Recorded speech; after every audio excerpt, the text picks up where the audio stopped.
Welcome to 5 Minutes in the Word, a daily devotional in the Word of God.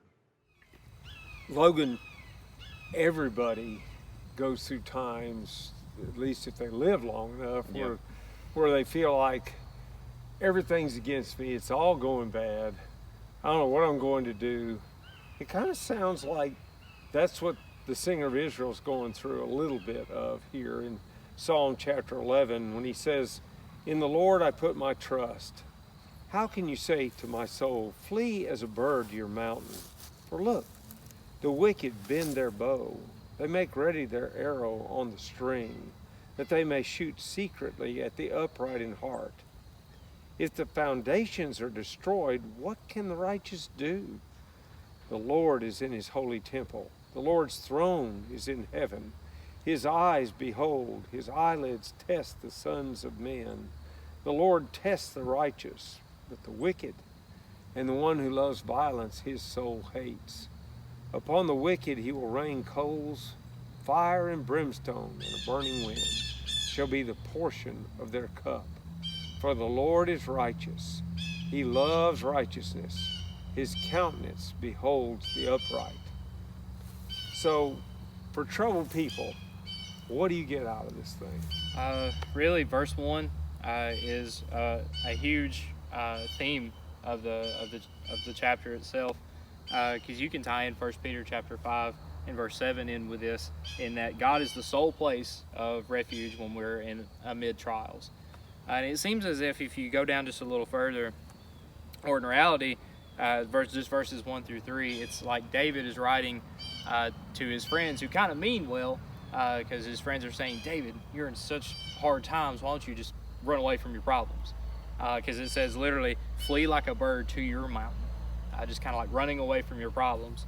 But David says in the very beginning, "In the Lord I take refuge from my trials."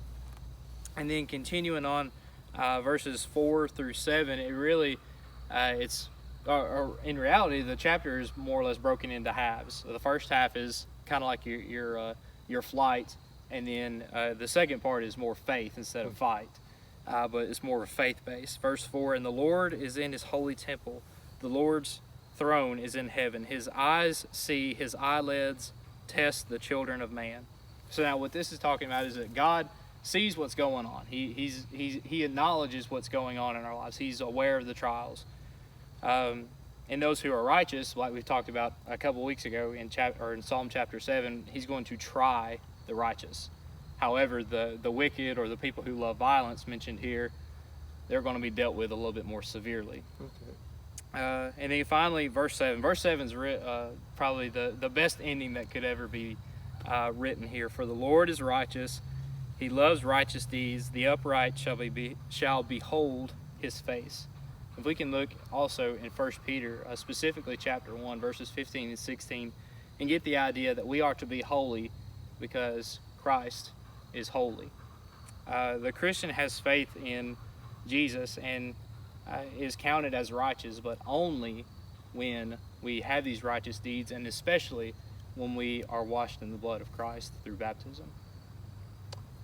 I don't know, something about the way you discussed that, I had not put it together before, but I was drawn to thinking about Romans chapter 8, where Paul is saying some of the same things, of course, in a little bit later time when he knows all about Christ and what he's done. And really, he's saying what you said and what you emphasized out of Psalms when he talks about verse 26 of Romans 8, "Likewise, the Spirit also helps our weaknesses, for we do not know what we should pray for as we ought. But the Spirit himself makes intercession for us with groanings which cannot be uttered. Now he who searches the hearts knows what the mind of the Spirit is, because he makes intercession for the saints according to the will of God." So you ended it with the righteous. Well, who is that? That's the saints, and he's saying, hey, God doesn't forget, like you said. He knows that doesn't mean that he's going to stop every evil act right now. Yeah. But he will eventually make the people that did that pay. Just like Noah in the ark. Noah preached for hundreds of years, building the ark, but saying, "Hey, if you don't change your ways, well, as we read later, you're going to drown." Yeah. So you listen to me. Yeah. But they ultimately didn't. That's true. So that is really good. I appreciate you helping me out on that.